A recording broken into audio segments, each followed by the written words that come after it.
पूजा tiffin देना। लाई।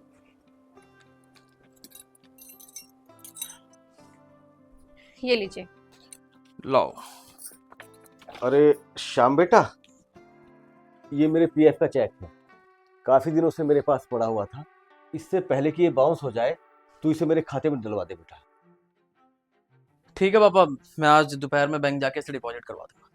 ठीक है बेटा, चलो चलता हूँ मैं। ध्यान से जाना। अब सुनिए, आपको तो मैं एक इम्पोर्टेंट बात बताना ही भूल गई।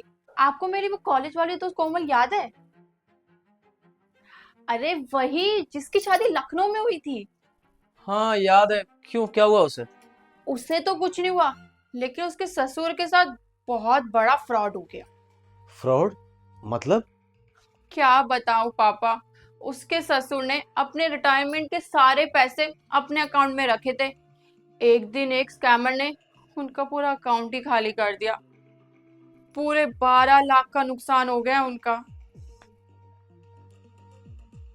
क्या बकवास कर रही हो? ऐसे थोड़ा ना होता है। जरूर उन्होंने कुछ किया होगा, लाइक ओटीपी वगैरह दी होगी किसी को। अब तो मैंने कब बोला कि हवा में उड़ गए पैसे? जरूर ऐसे ही कुछ हुआ होगा। होता भी कैसे ना पापा, उन्हें कौन सा इन सब चीजों की ज्यादा नॉलेज थी। आपको पता है, वो लोग जानबूझ के बूढ़े लोगों को टारगेट करते हैं, क्योंकि उन्हें इन सब चीजों के बारे में पता नहीं होता, इसलिए उनके साथ आसानी से स्कैम हो जाता है। मुझे लगा कि आप लोगों को बताना चाहिए, कहीं आपके साथ भी। खैर छोड़ो, मुझे इससे क्या। आप जाओ दुकान, लेट हो रहोगे, मैं भी अपना काम कर लेती हूँ।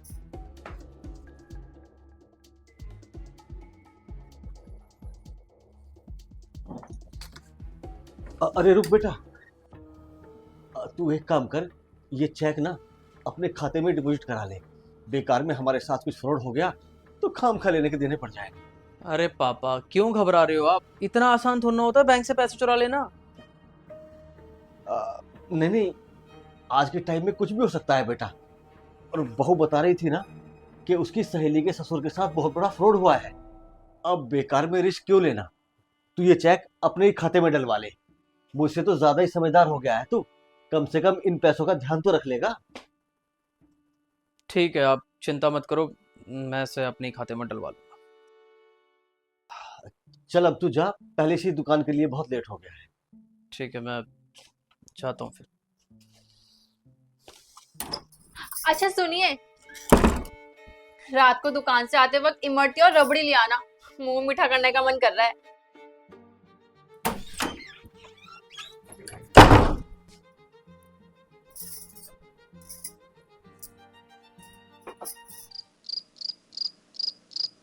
वो चेक डलवा लिया था अपने अपने अकाउंट में।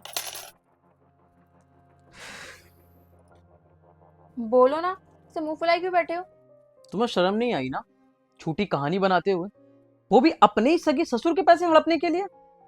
वो कहानी भले झूठी थी, लेकिन लोगों के साथ ऐसा असलियत में होता है। अरे पापा के साथ ऐसा ना हो, इसलिए तो मैंने बोला कि अपने अकाउंट में पैसे पड़वा लो। ऐसा है ना कि पापा की चिंता करने का नाटक उन्हीं के सामने करना। मैं बहुत अच्छी तरह जानता हूं तुम्हें। अरे पैसों का फ्रॉड होने से ना तुम्हें इस बात का डर था कि कहीं पैसे पापा के अकाउंट में ना पड़ जाएं। लालची औरत। हाँ तो क्या गलत कह रही थी मैं? पापा के अकेले बेटे नहीं हो आप, 2 और हैं, पर सिर्फ लेने के लिए। पिछले 3 सालों से पापा की सेवा कौन कर रहा है? कौन रख रहा है उन्हें अपने साथ? कौन कर रहा है उनकी देखभाल? हम ना। पर जब हिस्सा बंटवारा हुआ था, तब किसी ने भी एक भी पैसा छोड़ा हमारे ऊपर नहीं। अरे घर तक के 3 हिस्से कर दिए थे आपके भाइयों ने। ये भी नहीं सोचा कि पापा को हम लोग रख रहे हैं, कम से कम घर ही हमारे लिए छोड़ देते। अरे यार, छोटी से छोटी चीज बांटी आपके भाइयों ने। और जो आप मुझे लालची औरत बोल रहे हो ना, लालची नहीं, लाचार हूं मैं। क्योंकि पता है मुझे कि अगर वो पैसे पापा के अकाउंट में पड़ गए ना, तो वो भी हो जाएंगे पब्लिक प्रॉपर्टी। उसके भी होंगे 3 हिस्से। फिर आपको मिलेगा बाबा जी का ठुल्लू। आए बड़ा मुझे लालची बोलने वाले। हाँ मालूम है मुझे, होंगे इसके भी 3 हिस्से, और होने भी चाहिए। क्यों ना हो, ये पापा के पैसे हैं और पापा के 3 बच्चे हैं, तीनों का हक है उनके इन पैसों पर। और एक बात सुन लो, मैं पापा की सेवा इसलिए नहीं कर रहा हूं कि मुझे पैसे चाहिए। अरे ये फर्ज है मेरा और धर्म भी। उन लोगों ने नहीं रखा पापा को अपने साथ, ये उनका कर्म है और इसका फल भी मिलेगा उन्हें, समझी तुम? तुम्हें तो समझाना ही बेकार है। अभी तक जो हुआ उससे तुम्हारा पेट नहीं भरा होगा ना। ठीक है, करो जो करना है। जब सब कुछ हाथ से चला जाएगा ना, तब अकल आएगी तुम्हें, बेवकूफ आदमी। हाँ तो चले जाने दो सब कुछ, चाहिए भी नहीं मुझे मेरे बाप के सिवा कुछ भी।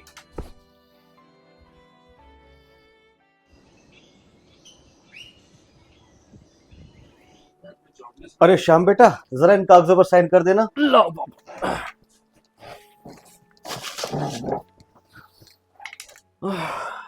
अरे साइन करने से पहले पढ़ तो ले एक बार। क्या पापा, जिसकी वजह से इस दुनिया में आया हूँ, अगर उसी के दिए हुए कागज को पढ़ूंगा तो आगे आने वाले जमाने में बाप बेटे के रिश्ते को लोग मजाक समझेंगे। क्या विचार है बेटा। झूठ कहते हैं लोग कि ये कलयुग है। अगर तेरे जैसा बेटा हर बाप के पास हो तो हर युग सतयुग होगा और हर बाप राजा दशरथ। क्या पापा, आप भी ना। ये लो, हो गया साइन। इन्हें तू ही रख बेटा, ये एक प्रॉपर्टी के कागजात हैं। पहले तेरी मम्मी के नाम थे, अब तेरे नाम है। पापा, ये कौन सी प्रॉपर्टी है जो आपने अभी तक हमसे छुपा के रखी? बेटा, जब तेरी मम्मी और मेरी शादी हुई थी तो हमारी पहली सालगिरह पर मैंने नोएडा में एक छोटा सा प्लॉट खरीदकर उसे गिफ्ट किया था। सोचा था जब हम सारी जिम्मेदारियों से निपट जाएंगे तो हम लोग उस प्लॉट पर एक छोटा सा घर बनाकर अपनी बची कुछ जिंदगी खुशी खुशी बिताएंगे। पर वक्त को कुछ और ही मंजूर था। तुम लोगों के पैदा होने के बाद हम जिम्मेदारियों में ऐसे फंसे कि ये जवानी कब बुढ़ापे में बदल गई पता ही नहीं चला। और फिर एक दिन तेरी मम्मी भी मेरा साथ छोड़कर इस दुनिया से चली गई। एक बार को सोचा था कि बाकी चीजों की तरह इसे भी तुम लोगों में बांट दूं, लेकिन तुम्हारे भाइयों का बर्ताव देखकर उन्हें इसे देने का मन नहीं किया। पर अब खुशी खुशी ये मैं तुझे दे रहा हूं, क्योंकि ये जगह हम दोनों ने खुश रहने के लिए खरीदी थी। इस जगह पर ना सही, पर मैं तेरे साथ बहुत खुश हूं बेटा। और अगर आज तेरी मम्मी जिंदा होती तो खुशी खुशी मुझे यही करने को कहती। इसीलिए आज से ये जगह तेरी हुई। और जो सपना मैं तेरी मम्मी के साथ पूरा न कर सका, वो तू बहू के साथ जरूर पूरा करना, जरूर करना बेटे।